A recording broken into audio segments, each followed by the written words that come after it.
కాకపోతే ఎందుకు మాట్లాడలేదంటే కేంద్ర నిఘా వర్గాల్లోని పెద్దలు నాకు చెప్పింది వైసీపీ ఈ వాలంటీర్ స్కీమ్ ని పెట్టారు.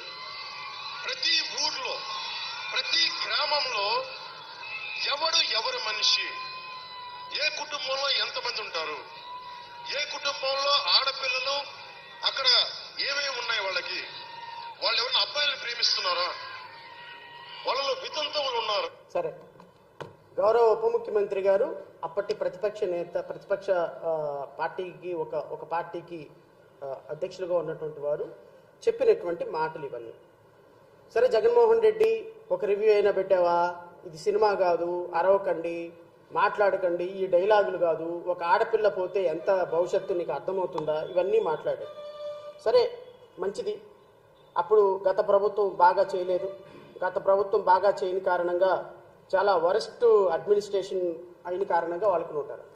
నేను 2019 నుంచి 2024 ఈ రోజు వరకు కూడా, అంటే 2019 వైసీపీ ప్రభుత్వం వచ్చిన దగ్గర నుంచి కూటమి ప్రభుత్వం వచ్చేంత వరకు ఎంతమంది అమ్మాయిలు మిస్ అయ్యారు, ఎంతమంది అమ్మాయిలు ట్రేస్ అయ్యారు, కూటమి ప్రభుత్వం వచ్చిన తర్వాత ఈ 3 నెలల 100 రోజుల్లో ఎంతమంది అమ్మాయిలు మిస్ అయ్యారు, ఎంతమంది అమ్మాయిలు మిస్ అయ్యారు అనేది అధికారిక లెక్కలతోటి నేను మీకు రాష్ట్ర ప్రజలకు వివరిస్తాను. ఇది రైట్ ఇన్ఫర్మేషన్ యాక్ట్ 19/9/2024లో సి నెంబర్ 4143/C/20/RTI/CID 2024. ఇది ఆంధ్రప్రదేశ్ రాష్ట్ర ప్రభుత్వం అధికారికంగా నాకు ఇచ్చినటువంటి సమాచారం, అధికారికంగా నేను తెప్పించుకున్నటువంటి సమాచారం ప్రకారం రాష్ట్ర ప్రభుత్వంలో ఆంధ్రప్రదేశ్ రాష్ట్రంలో మిస్ అయిన అమ్మాయిలు ఎంతమంది అమ్మాయిలు ట్రేస్ అయ్యారు, కూటమి ప్రభుత్వం ఎంతమంది మిస్ అయ్యారో నేను చెప్తా. 2019 సంవత్సరంలో జనవరి నుంచి డిసెంబర్ వరకు మొత్తం 6,896 మంది అమ్మాయిలు మిస్ అయితే అందులో 6,583 మంది ట్రేస్ అయ్యారు. దేవర్ ఫౌండ్. అండ్ ఈ 6,583 మంది తల్లిదండ్రుల దగ్గరకో లేకపోతే ఇంకొకరి దగ్గరకో చేరారు. 2020 సంవత్సరంలో 7,576 మంది మిస్ అయితే అందులో 7,189 మంది దేవర్ ఫౌండ్, ట్రేస్ అయ్యారు. ఆల్మోస్ట్ ఆల్ 98% మిస్ అయిన కేసెస్లో ట్రేస్ అయ్యారు. 2021 సంవత్సరంలో 10,085 కేసెస్ రిజిస్టర్ అయితే అందులో 9,616 మంది మరలా వాళ్ళ తల్లిదండ్రుల దగ్గరికి చేరుకున్నారు. ఆడపిల్లలు మిస్సింగ్ కేసెస్ ఇవన్నీ కూడా. 2022 సంవత్సరంలో 10,433 మంది మిస్ అయితే మిస్సింగ్ కేసెస్ నమోదైతే దాంట్లో 10,994 మంది ట్రేస్ అయినాయి 22 సంవత్సరంలో. ఎందుకు ట్రేస్ అయినాయి అంటే 2021లో నమోదైన కేసులు కూడా 2022లో కొంతమంది అమ్మాయిలు ట్రేస్ అవుతారు కాబట్టి ఇక్కడ మిస్ అయిన కేసుల కంటే ట్రేసింగ్ లెవెల్ ఎక్కువగా ఉంది. సో 10,433 మంది మిస్ అయితే 10,994 మంది ట్రేస్ అయ్యారంటే గత సంవత్సరంలో నమోదైనటువంటి మిస్సింగ్ కేసులు ఒక 500 మంది పిల్లలు ఈ సంవత్సరంలో దొరికారు. 2023 సంవత్సరంలో 10,027 కేసులు నమోదైతే మొత్తం 9,985 మంది ట్రేస్ అయ్యారు. 2024లో అప్ టు జూలై నెల వరకు అప్ టు ఈ ఇన్ఫర్మేషన్ ఇచ్చే సమయం వరకు 6,021 మంది ట్రేస్ అయితే 3,500 మంది 6,021 మంది మిస్ అయితే 3,595 మంది, ఇందులో ఒక 2,000 మంది గత సంవత్సరంలో నమోదైన కేసులు. అంటే టెంటేటివ్గా కూటమి ప్రభుత్వం వచ్చిన తర్వాత అంటే ఈ 100 రోజుల్లో రమారమి 6,021 మంది మిస్సింగ్ కేసులు అయిపోయింది. అంటే నేను ఆనరబుల్ డిప్యూటీ చీఫ్ మినిస్టర్ గారు మిమ్మల్ని నేను అడుగుతున్నది ఏంటంటే టోటల్గా 51,038 కేసులు నమోదైతే దాంట్లో 47,962 మంది ఈ రోజు వరకు ట్రేస్ అయ్యారు. అంటే అర్థం ఏంటి అంటే గత ప్రభుత్వంలో 97% ఉన్నటువంటి ట్రేసింగ్ పర్సంటేజీ మీరు ఏ లెక్కలో 18,000 నుంచి 20,000 మంది అమ్మాయిలు ట్రేస్ అయ్యారని ఏ నిఘా వర్గాలు మీకు చెప్పినాయి? ఏ నిఘా వర్గాలు మీకు చెవులో వచ్చి గౌరవ అప్పుడు ఉప ముఖ్యమంత్రి కాదుగా అప్పుడు కాబోయే ముఖ్యమంత్రి ఉప ముఖ్యమంత్రి వాళ్ళకి పాపం గెస్ చేసి ఉంటారు. సార్ పవన్ కళ్యాణ్ గారు మీకు ఒక సినిమా స్క్రిప్ట్ రాసి ఇచ్చిస్తాము, ఆ సినిమా స్క్రిప్ట్ తోటి ఎంతమంది పిల్లలు మిస్ అయ్యారో మీరు చెప్పండి. ఈ దొంగ లెక్కలు, పనికిమాని లెక్కలు, ఎందుకు పనికిరాని లెక్కలు అన్నీ కూడా మా వరకే ఉంటాయి. మీకు మాత్రం మేము చెవులో చెప్తాం. మీరు అమ్మాయిలందరూ మిస్ అయిపోయినారని లక్షల మంది దగ్గర చెప్పండి. మీరు చెబితే ప్రజలందరూ మిస్ అయిపోతారు కాబట్టి, ఊగిపోతూ మీరు మాట్లాడితే ప్రజలందరూ వింటారు కాబట్టి, మీరు సినిమా స్టార్లు కాబట్టి, మీ గొర్రెల మందలాగా మీ ముందు నుంచినటువంటి జన సైనికులు, వీర మహిళలు అందరూ వింటారు కాబట్టి, మీరు ఇష్టం వచ్చినట్టు అబద్ధాలు చెప్పండి, మాట్లాడండి. ఒక రివ్యూ మీటింగ్ కూడా ఎందుకు పెట్టలేదని అది అడగండి. వీళ్ళందరూ కూడా వాలంటీర్లు తీసుకెళ్లి వీళ్ళందరూ వ్యభిచార వృత్తిలో పడేస్తున్నారని చెప్పండి అని మీకు సమాధానం. మీకు నిఘా వర్గాలు, కేంద్ర నిఘా వర్గాలు చెప్పిన కరెక్టా రాంగా? మీరు ఒకవేళ కేంద్ర నిఘా వర్గాలు చెప్పకుండా మీరే తప్పుడు లెక్కలు, తప్పుడు సిద్ధాంతాలతోటి ప్రజలను మోసం చేస్తున్నారా? ఈ రెండింటికి మీరు సమాధానం చెప్పి తీరాలి.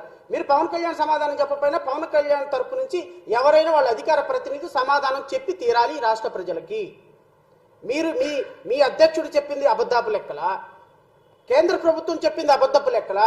ఇప్పుడు మీరు మీ రాష్ట్ర డీజీపీ ఇచ్చినటువంటి లెక్కలు అబద్ధపు లెక్కలా?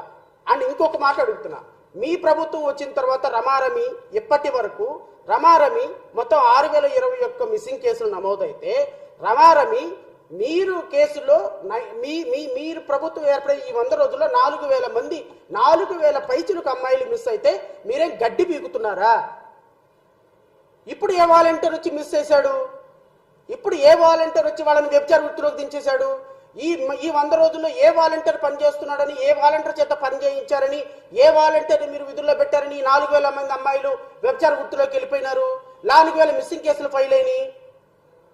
చెప్పండి సమాధానం. ఈ 100 రోజుల వ్యవధిలో మీ ప్రభుత్వం 4000 మంది అమ్మాయిలు మిస్ అవుతుంటే మీ ముఖ్యమంత్రి గాడిదలు కాస్తున్నాడా? మీ నారా లోకేష్ గాడిదలు కాస్తున్నారా? నువ్వు గాడిదలు కాస్తున్నావా? మీ మంత్రివర్గం గడ్డి పీకుతుందా అని అడుగుతున్నాం. సమాధానం చెప్పండి దానికి. మీ ప్రభుత్వం అధికారికంగా ఇచ్చినటువంటి లెక్కల ప్రకారం 4000 మంది 3 నెలల్లో మిస్ అయితే మీ రాష్ట్ర ప్రభుత్వం ఏం చేస్తుంది? మీ నిఘా వర్గాలు ఏం చేస్తున్నాయి? మీ డీజీపీ ఏం చేస్తున్నాడు? మీ ఐపీఎస్ ఆఫీసర్లు ఏం చేస్తున్నాడు? సమాధానం లేదు మీకు. ఎందుకంటే మీకు అల్జీమర్ వ్యాధి వచ్చేసింది ముఖ్యమంత్రి ఉప ముఖ్యమంత్రి అయిపోయిన తర్వాత. షార్ట్ టర్మ్ మెమరీ అనమాట. ఈ షార్ట్ టర్మ్ మెమరీలో ఇంకో గంటకు మాట్లాడింది అరగంటకు గుర్తుండదు, అరగంటకు మాట్లాడింది పావు గంటకు గుర్తుండదు. మీరు ఈ రాష్ట్ర ప్రజలకి ఈ విధమైనటువంటి అబద్ధాలు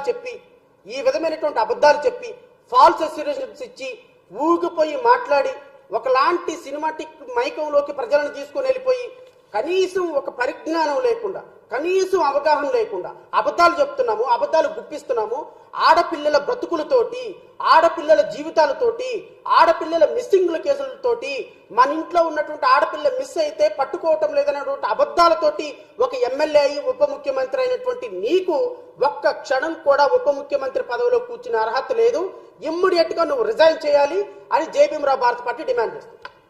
నువ్వు రిజైన్ చేయాలి, లేదు అంటే ఈ అబద్ధపు మాటలు చెప్పినందుకు నువ్వు జాతికి క్షమాపణ చెప్పాలి. ఏమయ్యా నాకు అర్థం కాదు. జన సైనికులు, వీర మహిళలు మీరందరూ కూడా మా పవన్ కళ్యాణ్ అద్భుతము, తోపు, తురుంకు అని అంటారు. ఇలాంటి అబద్ధాలు చెప్పటమా? ఇలాంటి అబద్ధపు కార్యాల్లోనా? ఇలాగ జాతిని మోసం చేయటంలోనా? లడ్డూలో ఏం జరిగిందో తెలీదు, ఎవరు కల్తీ చేశారో తెలీదు, కల్తీ మీ హయాంలో జరిగిందని తెలీదు, ప్రాయశ్చిత్త దీక్ష చేస్తారంట. ఏమయ్యా నువ్వు దీక్షలు చేయడానికి ఎక్కేవా ఉప ముఖ్యమంత్రిగా? ఇదే ఒక ముస్లింకి జరిగితే, ఒక క్రిస్టియన్కి జరిగితే అంటే వాట్ డస్ ఇట్ మీన్? నీకు క్రిస్టియన్లు ఓటే లేదా? నీకు ఎస్సీలు ఓటే లేదా? నీకు ముస్లింలు ఓటే లేదా? వేస్తారు. ఎందుకంటే గొర్రెలు కాబట్టి నీలాంటి వాడికి అందరికీ వేస్తారు ఓట్లు. వాళ్ళకి బాగా జరగాల్సిందే ఇది. నీలాంటి వ్యక్తికి ఓట్లేసినందుకు, నీలాంటి వ్యక్తిని ఉప ముఖ్యమంత్రిగా కూర్చోబెట్టినందుకు, మీ కూటమి ప్రభుత్వాన్ని గెలిపించినందుకు ఎస్సీలకి, ఎస్టీలకి, ముస్లింస్కి ఇలా జరగాల్సిందే. వాళ్ళు సెకండ్ గ్రేడ్ పీపుల్గా, వాళ్ళు తీవ్రవాదులుగా ప్రజల దగ్గర పరిగణించబడాల్సిందే. వాళ్ళు హిందువులకు సంబంధించినటువంటి ధర్మాన్ని పాడు చేస్తున్నట్టుగా వాళ్ళని ఒక విలన్లుగా చిత్రీకరించేటువంటి నీలాంటి ఒక కాన్స్టిట్యూషనల్ పోస్టులో ఉన్నటువంటి వ్యక్తి మాట్లాడదగిన మాటలు అవి. ఏ మతమైనా, అది క్రిస్టియన్లకు జరిగినా, హిందువులకు జరిగినా, ముస్లింస్కు జరిగినా, మేము ఒక సాధారణమైనటువంటి న్యాయవాదిగా all are before equal law every religion should be respected అనే కాన్సెప్ట్తో మాట్లాడతాం. తిరుమల తిరుపతి దేవస్థానంలో ట్రస్ట్ బోర్డు మెంబర్లందరూ రాజకీయ నాయకులు వేశారు. ఆ బోర్డు ట్రస్ట్ బస్టు పట్టిపోతుందని హైకోర్టులో ప్రజా ప్రయోజనం ఆర్జవేసి ఆ ట్రస్ట్ బోర్డు మెంబర్ని ఎక్కకుండా ఛాలెంజ్ చేసి వాటిని తీసుకున్నటువంటి జై భీమరావు భారత పార్టీ తరపు నుంచి మాట్లాడుతున్నా, అధ్యక్షుడిగా మాట్లాడుతున్నా. తిరుమల తిరుపతి దేవస్థానంలో ఒక లడ్డు వ్యవహారంలో తప్పు జరిగితే దాన్ని క్రిస్టియన్లకి ముస్లిమ్స్కి ఎట్లా ఆపాదిస్తావు? జగన్మోహన్ రెడ్డి క్రిస్టియన్లకు జరిగితే మాట్లాడతావా, ముస్లింలకు జరిగితే మాట్లాడతావు అంటే వాట్ డస్ ఇట్ మీన్? అంటే జనసేన పార్టీ క్రిస్టియన్లకి ముస్లింస్కి వ్యతిరేకం. ఓట్లేసినటువంటి మీకు ఓట్లేసినటువంటి వీళ్ళందరూ కూడా గొర్రెలతో సమానం. ఈ విధంగా అబద్ధాలు చెప్పి ఫాల్స్ ప్రామిసెస్ ఇచ్చి ఎందుకు పనికిరాని భారతీయ జనతా పార్టీని తీసుకొచ్చి ఆంధ్రప్రదేశ్ రాష్ట్రంలో విషాలు చిమ్మించి ఈరోజు రాష్ట్ర ప్రజలందరూ దగ్గర ఉప ముఖ్యమంత్రిగా అయిపోయిన మీరు ప్రతి రిలీజియస్ అంశాన్ని, ప్రతి సెన్సిటివ్ అంశాన్ని కూడా ఈరోజు తీసుకొచ్చి మతం ముసుగులో చొప్పిస్తున్నారు అంటే హౌ షేమ్ఫుల్ ఇట్ ఈస్. నేనైతే ఉప ముఖ్యమంత్రి గారిని ఒకటే మాట అడుగుతున్నా, ఖచ్చితంగా మీరు ఈ జాతికి క్షమాపణ చెప్పి తీరాలి. మీరు చేసినటువంటి కామెంట్కి ఎస్సీలకి, ఎస్టీలకి, క్రిస్టియన్లకి, ముస్లిమ్స్కి ఎవరైతే బలగైన వర్గాలు ఉన్నారో వాళ్ళందరికీ కూడా మీరు క్షమాపణ చెప్పి తీరాలి. దిస్ ఇస్ అవర్ కంట్రీ అండి.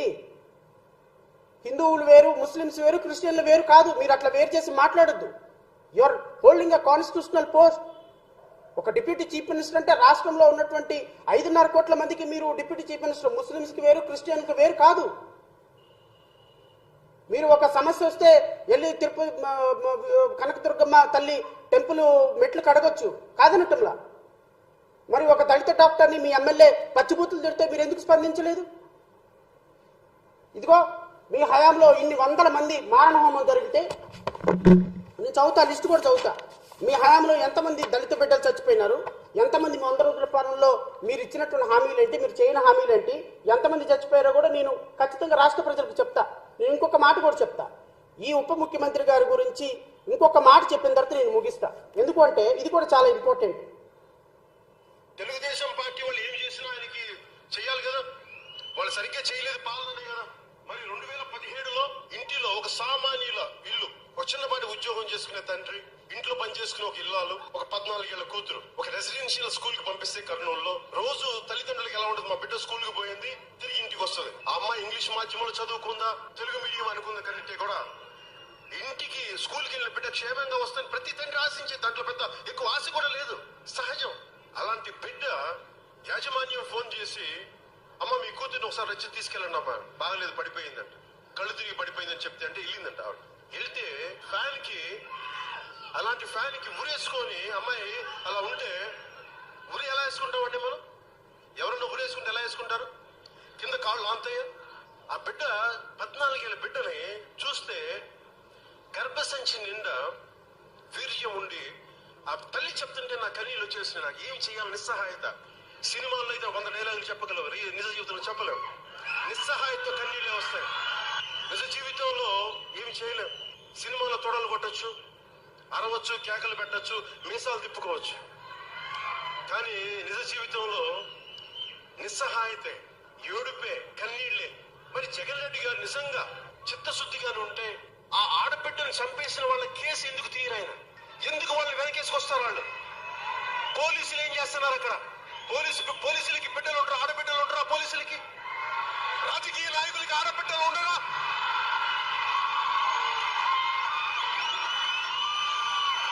చేసిన ఆ బిడ్డని చంపేసిన విధవలకి ఆడబిడ్డలు లేరా?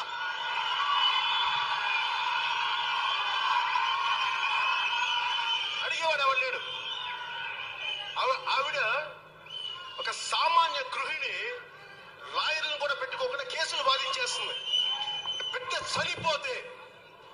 చనిపోతే ఒక సామాన్యురాలు లాయర్ అయిపోయింది. అంత ఆవేదన. ఆవిడ అంటుంది ఏంటి తెలుసా? నా బిడ్డ ప్రాణాలు పోయినాయి అన్నా, కానీ వేరే ఆడబిడ్డల మానాలు కూడా పోతా ఉన్నాయి, ఎవరు చెప్పుకోవట్లేదు. వాళ్ళని రక్షించడానికి ఈ మాట మాట్లాడన్నా. ఎక్కడో కాదు మనకి, కర్నూలు కట్టమంచి రామలింగ. ఈ నీతి ప్రవచనాలు ఇంకా వెళ్ళలేవులే కానీ రాష్ట్ర ప్రజలకి నేను గౌరవ ఉప ముఖ్యమంత్రి గారిని అడుగుతున్నా. 2017లోనో 2018లోనో సుగాలి ప్రీతి అనేటువంటి ఒక పాప కేసుని మీరు తీసుకొని దాని మీద రాష్ట్రం నలుమూలల నుంచి నరాలు తెగిపోయేటట్టుగా, మైకులు పగిలిపోయేటట్టుగా మీ వీర మహిళలు, జన సైనికులు మాట్లాడినారు. మీరు కూడా మాట్లాడారు. పాపం ఆ తల్లి బిడ్డ చనిపోయిన ఆ కేసు మొదటగా నేనే వాదించాను, తర్వాత కూడా నేనే వాదించాను. తర్వాత మేమేదో నిందితులతో కుమ్మక్క అయిపోయినామని పాపం ఆవిడకి ఎవరో రాంగ్ ఇన్ఫర్మేషన్ ఇచ్చిన కారణంగా వాళ్ళకి నాకు కొంచెం గ్యాప్ వచ్చిన కారణంగా వాళ్ళ కేసు నేను కూడా వదిలేశాను. వాళ్ళ పని వాళ్ళు ఏదో చూసుకుంటున్నారు.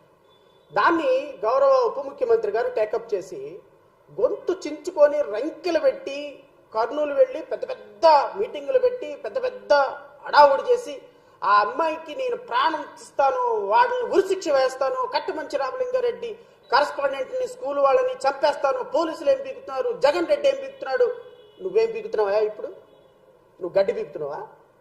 నువ్వేం పీకుతున్నావు ఇప్పుడు ఉప ముఖ్యమంత్రిగా? పిలువు. కట్టమంచి రామలింగారెడ్డిలో కాలేజీలో యాజమాన్యాలు నిందితులుగా ఉన్నటువంటి నిందితులకి ఉరిశిక్ష చేయించు. ఇమ్మీడియట్గా వాళ్ళని స్పెషల్ ట్రిబ్యునల్ కాన్స్టిట్యూట్ చేయి. CBI enquiry. నేను కూడా చెప్తా, మేము పెట్టినటువంటి ఎఫర్ట్స్ వల్ల, మేము వేసినటువంటి కేసు వల్ల, మేము వాదించినటువంటి విధానం వల్ల GOMS number 56 dated 28/5/2020 under section 6 of the Delhi establishment police act 1946, the government of Andhra Pradesh hereby accord consent to all the members of Delhi police establishment to exercise the power of the jurisdiction of the member of the Delhi police establishment in the whole the state of the Andhra Pradesh for the investigation into the case registered by the Kurnool and Taluka police station wide FIR crime number 221/2017 under section 302, 201 read with section 34 of IPC and section 3 subclause 2B of SC/ST/PO Amendment Act 2015 under section 10 of the POCSO Act 2015 charged under section 306 and 34 of IPC on alleged rape and murder of girl by name Sugali Preeti so and so 10th class Kattamichi Ramalingar so and so. 2020 సంవత్సరంలో ఆంధ్రప్రదేశ్ రాష్ట్ర ప్రభుత్వం ఈ కేసును సిబిఐకి బదలాయిస్తూ సిబిఐని investigation చేయమని ఇచ్చినటువంటి GO. ఈ జీవోను కూడా ఇంప్లిమెంట్ చేయకపోతే సిబిఐ వాళ్ళు ఈ కేసు మేము తీసుకోము, ఇది చాలా చిన్న కేసు, మాకు స్టాఫ్ లేరు, మేము ఇన్వెస్టిగేషన్ చేయము అని రాష్ట్ర ప్రభుత్వం రిక్వెస్ట్ చేసిన తర్వాత చేయకపోతే దీన్ని మళ్ళీ హైకోర్టులో వేసి సిబిఐ ఇన్వెస్టిగేషన్ చేయాలని హైకోర్టులో వేసి ఫైట్ చేసాం మేము. సరే, సబ్సిక్వెంట్ గా తల్లిదండ్రులకు నమ్మకం లేదు, వాళ్ళ కేసు వాళ్ళు తీసుకొని వెళ్ళిపోయినారు, that's a different issue. But నా దగ్గర కేసు లేకపోయినా సుగాలి ప్రీతి అనేటువంటి ఒక ట్రైబల్ పాపకి, ఒక నిరుపేద 10 సంవత్సరాల పాపకి నువ్వు చెప్పినట్టుగానే చనిపోయిన పాప గర్భం నిండా వీర్యం ఉన్నటువంటి పాపని ఈ రోజు తెలుగుదేశం పార్టీలో ఉన్నటువంటి ఈ నాయకులందరూ కూడా, వాళ్ళు వైఎస్ఆర్ కాంగ్రెస్ పార్టీలో ఉంటే వైఎస్ఆర్లు, తెలుగుదేశంలో ఉంటే తెలుగుదేశం పార్టీలో కూటమి ప్రభుత్వంలో ఉన్నటువంటి ఈ కాలేజీ యాజమాన్యం మీద నువ్వెందుకు చర్యలు తీసుకోవడం లేదు చెప్పు. సెంట్రల్ బ్యూరో ఆఫ్ ఇన్వెస్టిగేషన్ కేంద్ర ప్రభుత్వ సంస్థ. ఆంధ్రప్రదేశ్ రాష్ట్రంలో కేంద్ర ప్రభుత్వంలో ఉన్నటువంటి భారతీయ జనతా పార్టీ కూడా కూటమిలో భాగస్వామ్యం కాదా? భారతీయ జనతా పార్టీ ఆంధ్రప్రదేశ్ రాష్ట్రంలో అధికారంలో లేదా? ఆంధ్రప్రదేశ్ రాష్ట్రంలో పురంధేశ్వరి లాంటి వ్యక్తుల్ని మెంబర్ ఆఫ్ పార్లమెంట్లుగా గెలిపించలేదా? ఆంధ్రప్రదేశ్ రాష్ట్రంలో భారతీయ జనతా పార్టీ, జనసేన, తెలుగుదేశం పార్టీతో కూడిన కూటమి కాదా అధికారంలో ఉంది? మరి కూటమి ప్రభుత్వం అధికారంలో ఉండగా 2020 సంవత్సరంలో సిబిఐ ఎంక్వైరీకి ఆర్డర్ చేసినటువంటి రాష్ట్ర ప్రభుత్వ జీవోని ఎందుకు ఇంప్లిమెంట్ చేయించలేకపోతున్నావు నువ్వు? భారతీయ జనతా పార్టీ ఎందుకు అడగటం లేదు? భారతీయ జనతా పార్టీ పరిధిలో, భారతీయ జనతా పార్టీ అండర్లో పనిచేసే సెంట్రల్ బ్యూరో ఆఫ్ ఇన్వెస్టిగేషన్ ఈ కేసును టేకప్ చేయటంలో ఏంటి ప్రాబ్లము? అంటే నిందితులతో కుమ్మకైపోయినావా? నిందితులు నీకు కుమ్మకైపోయినారా? సుగాలి ప్రీతి కేసు ఎలక్షన్ మేనిఫెస్టోలో, ఎలక్షన్ ఎజెండాలో వచ్చేసింది కాబట్టి సుగాలి ప్రీతి కేసు అయిపోయిందా? సిగ్గు లేకుండా ఉప ముఖ్యమంత్రి అయ్యుండి ఒక ఆడపిల్లను పట్టుకొని ఆమె దగ్గరికి వెళ్ళి పంపించి, ఆమె హోమ్ మినిస్టర్ దగ్గరికి పంపించి సిఐడికి హ్యాండ్ ఓవర్ చేస్తావా? సిఐడికి నువ్వు హ్యాండ్ ఓవర్ చేసేది ఏందయ్యా? సిఐడికి నువ్వు హ్యాండ్ ఓవర్ చేసేది? గత ప్రభుత్వం సిబిఐకి హ్యాండ్ ఓవర్ చేసింది కేసుని. దాన్ని హ్యాండ్ ఓవర్ చేయించు, సెంట్రల్ గవర్నమెంట్తో చెప్పించి సిబిఐని రప్పించు, సిబిఐతో హ్యాండ్ ఓవర్ చేయించు, సిబిఐని పిలిపించు. మీకు భారతీయ జనతా పార్టీతో మాట్లాడు, అమిత్ షాతో మాట్లాడు. ఊరక అమిత్ షాతో కూర్చొని నా చెవులో చెప్పారు, నా కంట్లో ఊదారు, నాకు వాళ్ళు చెప్పారు, నాకు వీళ్ళు చెప్పారు, నేను అసలు రాష్ట్ర కేంద్ర ప్రభుత్వంలో పెద్ద తోపుని తూక్కాని అంటావు కదా. ఒక చిన్న పాప murder case central bureau of investigation order చేసింది రాష్ట్ర ప్రభుత్వం. నీకు కావాలంటే GOMS number 56 dated 28/5/2020 MS number కూడా ఇస్తున్నా, జీవో నెంబరు. ఇదిగో ఆ గవర్నమెంట్ ఆర్డర్స్. ఈ గవర్నమెంట్ ఆర్డర్స్ తోటి ఆ పాపని సిబిఐకి హ్యాండ్ ఓవర్ చేయించి నిందితులు ఉరిశిక్ష చేయించి నీకు చేతనైతే సినిమా డైలాగులు చెప్పటం, సినిమా స్టిక్లో మనుషుల్ని ఎప్పటికప్పుడు వేషధారణ మార్చుకోవటం, ఎవరైనా స్క్రిప్ట్ రాసిస్తే మాట్లాడటం, ఆ స్క్రిప్ట్కి అనుగుణంగా యాక్షన్ చేయటం, ఎక్కడ ఏదో ఎమోషనల్ కనెక్టివిటీ జరిగితే అక్కడికి వెళ్ళి మాట్లాడటం. ఇదా పరిపాలన? ఇదా కూటమి ప్రభుత్వం పరిపాలన? 100 రోజుల్లో మీరు సాధించిన ప్రగతి ఇదా? వరదలో ఎన్నో చచ్చిపోయిన వాళ్ళ దగ్గరికి రావాయా అంటేనేమో అమ్మ నేను వస్తే అందరూ నా మీద ఎగబడతారు, వాళ్ళందరూ చేస్తారు. నేను గౌరవ ఉప ముఖ్యమంత్రి గారిని అడుగుతున్నా, మీకు ఇంతకు ముందులాగా ప్రతిపక్ష నాయకులాగా ఎలిగేషన్ చేయటం మానేయండి సార్. మీరు ఇప్పుడు పవర్లో ఉన్నారు, మీరు ఆర్డర్ చేయండి. లడ్డు ఎవరు అడల్ట్ చేశాడు గీని ఆర్డర్ చేయండి, అరెస్ట్ చేయండి, అవసరమైతే ఉరి తీయండి. The people of Andhra Pradesh has given such a power to you. నువ్వు మీడియా ముందుకు వచ్చి ప్రకాష్ రాజుని తిడతావు, మీడియా ముందుకు వచ్చి వాళ్ళని తిడతావు. సి, నాకు పవన్ కళ్యాణ్ గారంటే అభిమానం. బికాస్ ఒక సినిమా స్టార్గా వచ్చి టాలెంట్ ఉన్నా లేకపోయినా ఒక మంచి స్టార్గా ఎదిగి తీసిన తక్కువ సినిమాలైనా ఒక స్టార్డమ్ సంపాదించి రాష్ట్ర చరిత్రలో ఒక ఉప ముఖ్యమంత్రి స్థాయికి వచ్చినారు. I'm very glad for this. కానీ ఒక ఉప ముఖ్యమంత్రి స్థానంలో ఉండి ఈ విధమైనటువంటి ఇమ్మెచ్యూర్డ్ స్టేట్మెంట్స్ ఇవ్వటం, ఇమ్మెచ్యూర్డ్ మాటలు మాట్లాడటం, వార్నింగ్లు ఇవ్వటం, నీ స్థాయికి తగ్గట్టు బిహేవ్ చేయకపోవటం ఒక వ్యవస్థని అవమానించినట్టు పవన్ కళ్యాణ్ గారు గుర్తుపెట్టుకోండి. It's not correct. Tirumala Tirupati దేవస్థానంలో మీకు సంబంధం లేని అంశం మీరు అధికారికంగా ఒక ప్రకటన చేసి దీని మీద ఇన్వెస్టిగేషన్ ఆర్డర్ చేస్తున్నాం, కల్ప్రిట్స్ ఎవరో పట్టుకుంటాం, భవిష్యత్తులో ఇలాంటివి జరగకుండా మాట్లాడతామని చెప్పాలి. కానీ సనాతన ధర్మం, ఎస్సీ ఎస్టీలు, క్రిస్టియన్లు వాళ్ళు చేస్తే మీరు ఊరుకుంటారా? వీళ్ళు వస్తే ఊరుకుంటారా? వాళ్ళు వస్తే ఊరుకుంటారా? అంటే కుల మతాల మధ్య చిచ్చు పెట్టేటువంటి ఒక ఉప ముఖ్యమంత్రి ఈ రాష్ట్రంలోకి వచ్చాడు అంటే ఐ ఫీల్ వెరీ బ్యాడ్. మీలాంటి వ్యక్తులుగా ఈ రాష్ట్ర ప్రజలు ఓట్లేసిందని నిజంగా ఐ ఫెల్ట్ వెరీ బ్యాడ్. మీరు రాష్ట్రంలో ఎంతమంది జనసేన కార్యకర్తలు ఉన్నారో ఏంటో నాకు తెలియదు, కానీ కాస్త ఎవరైనా కాస్త కామన్ సెన్స్ ఉన్న వాళ్ళు ఇలా ఉప ముఖ్యమంత్రికి చెప్పండి. ఇంకా ఆయన ప్రతిపక్ష నాయకుడు అనుకుంటున్నాడు, గెలవని ఓడిపోయిన ఎమ్మెల్యే అనుకుంటున్నాడు. కాదు, ఎవరైనా సరే ఆయన ముందు ఒక ఉప ముఖ్యమంత్రి పవన్ కళ్యాణ్ గారిని ఒక బోర్డు పట్టుకుని ఉంచాడు మాట్లాడేటప్పుడు. It is always safe. ఎందుకు అంటే ఆ బోర్డు చూసారే నేను ఉప ముఖ్యమంత్రి అని గుర్తొస్తుంది ఆయనకి. సో సుగాలి ప్రీతి విషయంలో, ఈ ఆడపిల్లల మిస్సింగ్ కేసుల విషయంలో ఎమోషనల్ కనెక్టివిటీని ఆడపిల్లల్ని అడ్డం పెట్టుకొని మీరు ఈ రోజు ఉప ముఖ్యమంత్రి అయ్యారు అని నేను అంటున్నా. ఎస్, ఆడపిల్లల విషయాన్ని అడ్డం పెట్టుకొని ఈ ఆడపిల్ల సుగాలి ప్రీతి విషయంలో న్యాయం చేస్తానని చెప్పి తుర్మని పారిపోయినటువంటి పిరికి పందలాగా సిబిఐ ఎంక్వైరీ ఆర్డర్ ఉన్నప్పటికీ కూడా ఆ పాపకి సిఐడి ఇన్వెస్టిగేషన్ చేయించి సిఐడి ద్వారా మరి ఆ మహాతల్లిని కూడా అడుగుతున్నా నేను, తల్లిని. ఆమె she is well known to me. నా దగ్గరికి మొదటగా వచ్చిన ఆవిడ, అమ్మ పవన్ కళ్యాణ్ గారిని నమ్మావు, పవన్ కళ్యాణ్ గారు న్యాయం చేస్తారన్నావు, పవన్ కళ్యాణ్ గారు న్యాయం చేసేంత వరకు పోరాటం చేయమ్మా. మా సపోర్ట్ మీకు అవసరమో కాదో నాకైతే తెలియదు, కానీ బట్ ఒక ఆడపిల్ల, ఒక చిన్న పాప చనిపోయినందుకు మాకు సింపతి ఉంది. ఆ పాపకి న్యాయం జరగాలి ఖచ్చితంగా. మీరు ఏమన్నా పవన్ కళ్యాణ్ గారు న్యాయం చేస్తాడు, ఇంకో 5 సంవత్సరాల వరకు న్యాయం చేస్తాడని ఆగారనుకో, ఆగండి, అది మీ ఇష్టం. కానీ ఖచ్చితంగా మేము మాట్లాడతాం. అబద్ధాల పునాదుల మీద కట్టినటువంటి పవన్ కళ్యాణ్ గోడని ఖచ్చితంగా కూలగొట్టి తీరాల్సిందే, నో డౌట్. ఇలాంటి వ్యక్తి ఖచ్చితంగా రాష్ట్రానికి, రాష్ట్ర ప్రజలకి చాలా చాలా బ్యాడ్ సిగ్నల్ వెళ్ళే అవకాశం ఉంది. కాబట్టి ఖచ్చితంగా నేను పవన్ కళ్యాణ్ గారి విషయంలో మరొకసారి నేను వారిని కోరుతున్నా, దయచేసి మీరు ఇప్పుడు మిస్ అయిన కేసుల విషయంలో పట్టించుకోండి. గత సంవత్సరం మిస్ అయిన కేసులు మీరు అన్నట్టుగా 20,000 మంది అమ్మాయిలను తీసుకురండి.